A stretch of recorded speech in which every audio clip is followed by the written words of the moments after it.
Hey everybody, it's Phil Struzula from Select Software, and today we're talking about video interview platforms. Very timely topic here. I've gotten a lot of questions over the last week or so from HR and recruiting leaders about video interviewing. I've also talked to a couple of candidates, which has made me realize that a lot of companies, especially those who are first starting out with video interviewing, need a little bit of help for the best practices. So I wanted to lay out some quick advice. We've got a blog post, we've got a whole article that's like 4,000 words about this as well. You can check out on selectsoftwarereviews.com. But video interviewing, maybe instead of with, in the time of COVID-19 or coronavirus, why video interviewing versus just using Zoom, GoToMeeting, etc., which I think are all really good stopgap solutions. If you use a specific video interviewing platform, they're going to have an integration with your ATS. They're going to be able to do things like dynamic scheduling.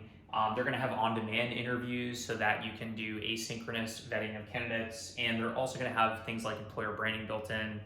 There's a whole host of other reasons to use a video interviewing platform. But the short answer is that, look, if you got an interview in an hour, use Zoom, use FaceTime, use whatever you can. But if you want to set this up as a longer term apparatus, which I think a lot of companies probably do because it's unclear how this is all going to play out, you're going to want to look at one of these top vendors. Okay, so what are the best practices when we start getting started with video interviewing?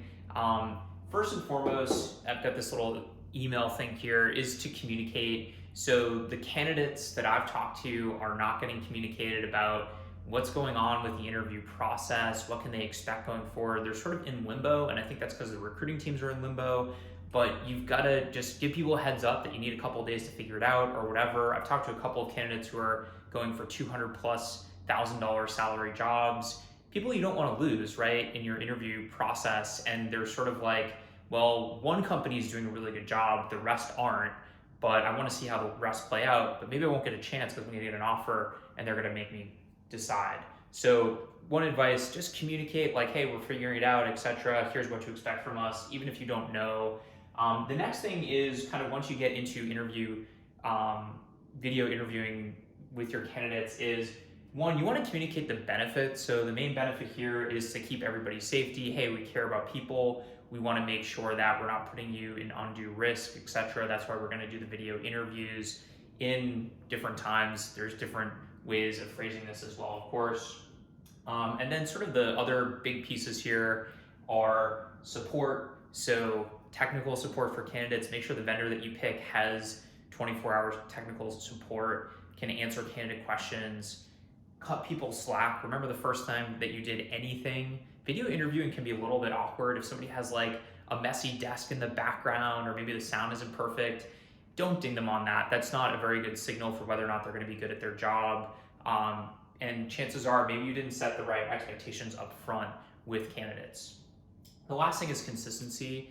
This is true across all of your interview or your recruiting process, but you want to ask the same questions and vet people in the same way. When you use new tools, you can have people sort of go rogue and start using them in different ways. You want all the recruiters to be consistent for compliance reasons, as well as fairness, as well as just getting the right people into your organization. So Phil Struzula from Select Software, thanks for checking this out. Hope you're not stressing out too much in these somewhat scary, uncertain times. Again, we've got a ton more tips and tricks written up on the website, so check it out and let us know in the comments how you're tackling this new reality that we're living in.